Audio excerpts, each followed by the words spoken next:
भारत की जीडीपी की ranking IMF के अनुसार चौथे पायदान से छठे पायदान पर गिरकर आने की है। आज के सेशन में जिक्र कर रहे हैं कि भारत की अर्थव्यवस्था में यह गिरावट, जिसमें भारत अपने आप को विश्व की चौथी सबसे बड़ी अर्थव्यवस्था मानकर लगातार प्रगति की राह पकड़े हुए था, अगले पायदान में थर्ड नंबर पर पहुंचने ही वाला था। यह अचानक रिवर्स गियर कैसे लगा, आज के सेशन में इस बात का जिक्र होगा। आईएमएफ का यह कहना कि भारत की अर्थव्यवस्था अब यूके से भी नीचे है, यह बहुत मायने रखता है। यानी कि भारत के फॉरेक्स में निश्चित ही गिरावट आई है, या फिर यह कहिए कि गिरावट आने के बड़े कारणों में रुपये का अवमूल्यन शामिल है, क्योंकि जैसे जैसे रुपया नीचे गया है डॉलर ज्यादा खर्चने पड़े हैं, भारत के यहां से विदेशी मुद्रा बाहर जाने लगी है, भारत के अंदर तेजी से गिरावट आने लगी है। यानी कि अर्थव्यवस्था का साइज श्रिंक होता दिख रहा है। यानी कि ये कहीं ना कहीं जहां जाकर लैंड कर रहा है वो है विदेशी मुद्रा भंडार और उसका रुपए की गिरती वैल्यू के चलते नीचे आना। ऐसे में भारत अब छठे पायदान पर है और छठे पायदान पर खिसकने के बड़े रीजंस में माने जा रहे दो बड़े कारण हैं। एक, भारत का हाल ही में अपने बेस ईयर का चेंज किया जाना, क्योंकि भारत ने अभी अपने फाइनेंशियल ईयर कैलकुलेशन में जो जीडीपी कैलकुलेशन है उसके लिए बेस ईयर 2022-23 किया है। 2011-12 का बेस लंबे समय से अपनाया जा रहा था। किसी भी अर्थव्यवस्था के ताजा हेल्थ को जानने के लिए बेस ईयर्स को रखा जाता है।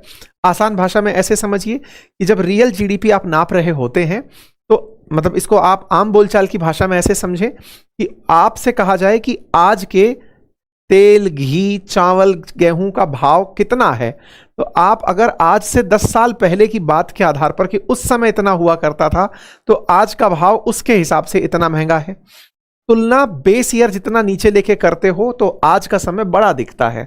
इसलिए बेस ईयर चेंज किए जाते रहते हैं। बेस ईयर चेंज किए जाते रहते हैं मतलब मान लीजिए कि साहब आपकी 10 साल पहले इतनी तनख्वाह थी, आज इतनी तनख्वाह है, साहब कई गुना तनख्वाह बढ़ गई। ग्रोथ बहुत तगड़ी दिखाई देती है क्योंकि आधार छोटा बना रखा है। इसलिए सरकारें सामान्यतः, एक अंतर्राष्ट्रीय प्रैक्टिस है कि हर 5 साल में अपना बेस ईयर चेंज करती हैं। तो आप कहेंगे 2011-12 को चेंज क्यों नहीं किया गया? क्योंकि जब 17-18 हुआ उस समय जीडीपी हमारे देश के अंदर नोटबंदी और जीएसटी आ रखा था। उसके चलते सरकार कभी भी ऐसे समय पर बेस ईयर नहीं लेकर आती है जब अर्थव्यवस्था थोड़ी डामडोल चल रही होती है, तो एकदम सही स्थिति की तैयारी रहती है। तो 2022-23 जिस समय अर्थव्यवस्था कोरोना के बाद वापस बाउंस बैक की थी, तेजी से ऊपर चढ़ती जा रही थी, उस समय हम लोगों ने अर्थव्यवस्था को पैमाने के रूप में लिया कि चलो अब यहां से नापते हैं कि कितना तेजी से आगे बढ़ेगी। तो हाल ही में जब से हमने बेस ईयर ऊपर शिफ्ट किया है तो उसकी वजह से जीडीपी के ऊपर हल्का सा फर्क पड़ा है। मतलब 3.8% तक की गिरावट जीडीपी के साइज पर देखने की उम्मीदें की जा रही हैं। और दूसरा, रुपए का कमजोर होना। रुपए का कमजोर होना तो एक बड़ी खबर बनी हुई है। रुपए का कमजोर होना कितनी बड़ी खबर है, इसको आप ऐसे समझ लीजिए कि माना जा रहा था कि अगर ये युद्ध लंबा खिंच गया, 95 रुपए तक तो पहुंच ही गया था डॉलर, वहीं अगर ये 97 रुपए 100 रुपए तक चला जाता तो आप ऐसे समझिए कि भारत के इंपोर्ट महंगे हो जाते। इंपोर्ट महंगे हो जाते, हमको बहुत ज्यादा डॉलर खर्च करके तेल लेना पड़ता, और जब हम डॉलर खर्च करके तेल लेते तो हमारे विदेशी मुद्रा में भरा हुआ जो डॉलर है वो खाली करना पड़ता। इससे हमारे लिए आयात बिल और महंगे होते। परिणाम क्या निकलता कि हमारे यहां से माल बिक नहीं रहा है तो गुड्स और सर्विस की जो वैल्यू है वो तो वहीं की वहीं स्टैग्नेंट खड़ी है और हमें खरीदने के लिए पैसा बाहर भेजना पड़ रहा है, तो जीडीपी ऑटोमेटिक श्रिंक करने लगती है। परिणाम यही निकला कि युद्ध की वजह से हम पर सीधा सीधा असर आया। माना जा रहा है कि अगर ये युद्ध लंबा खिंचा तो इसके और घातक असर होंगे। तो भारत का छठवें पायदान पर चले जाना बड़े रीजन में युद्ध को आप मान सकते हैं। हालांकि इन सबके बीच में एक सकारात्मक पॉइंट यह निकल कर आया है कि दुनिया के तमाम देशों में भारत की अर्थव्यवस्था सबसे तेजी से बढ़ती हुई अर्थव्यवस्थाओं में अभी भी बनी हुई है। इस युद्ध के बावजूद भी भारत की अर्थव्यवस्था 6.5% के हिसाब से ग्रोथ कर रही है। तुलनात्मक रूप से अगर चीन और दुनिया की अन्य अर्थव्यवस्थाओं की बात की जाए तो दुनिया की अन्य अर्थव्यवस्थाएं 3.1 के हिसाब से बढ़ रही हैं प्रतिशत के हिसाब से, तो भी भारत की अर्थव्यवस्था 6.5% के हिसाब से बढ़ रही है। ये खुद आईएमएफ की जो चीफ हैं कैरोलिना लेविट नहीं है, क्रिस्टलिना है, इन्होंने अपनी तरफ से बात को रखा और इन्होंने खुद की तरफ से कहा कि भारत ने वैश्विक जीडीपी जो चल रही है उसके जस्ट डबल रेट से ग्रोथ को बरकरार रखा हुआ है, और यह तभी संभव है जब भारत के अंदर इकोनॉमिक फंडामेंटल मजबूत हैं।